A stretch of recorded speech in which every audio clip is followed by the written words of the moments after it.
Hello friends, hope you are all doing well. Welcome to my Healthy Lifestyle Management Talks. Healthy lifestyle management is a subject which is very close to my heart, and I had the privilege and good fortune to conduct several workshops on this topic in several corporate houses in India, which are very well accepted and appreciated. Health, after all, is a process rather than a fixed condition. Health also is our natural state. These short talks of the common sense side of psychology and health, I wish could help individuals to make the best use of the marvelous machine that we call the mind and the body. The possibilities inherent in the human mind are infinite, which are at present largely unexplored. Today we are on the subject, the science of thinking.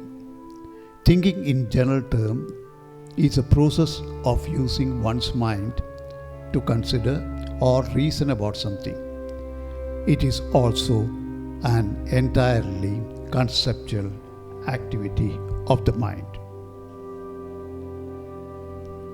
One of the greatest, if not the greatest, forces governing the human body is habit. From getting up in the morning to lying down at night, 9/10 of our actions are automatic. With most people, far too few actions are made into habits, with the result that they spend a good part of each day deciding or regretting things that ought hardly to be conscious at all. The result is that mental energy is being used for trivial daily duties that should be free for other and more important things. A man with an indecisive mind is simply a man who has not troubled to form enough habits to set his mind free for higher work. Such a man is the most miserable being on earth, for he allows his nervous system to be his enemy instead of making it his ally. On the mental side, habit is just as important. No one who has a brain inside his head can help thinking, of course, in the broad sense of the word. But to think in an active sense, to use the brain as a sort of dynamo for the manufacture of originality of thought force is more rare.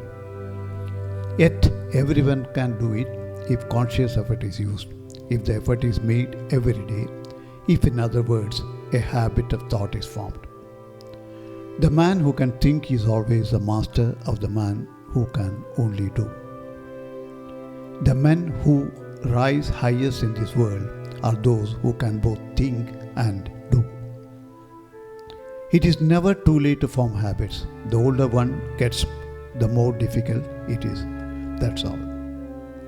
Those who give the habits of thought a little daily practice are those who will sooner or later be rewarded by a world that has no use for indecision and mere drift.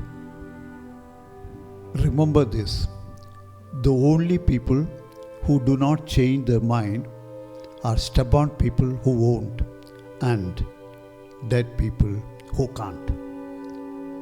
Thank you. I hope you enjoyed this small talk. My all best wishes to you.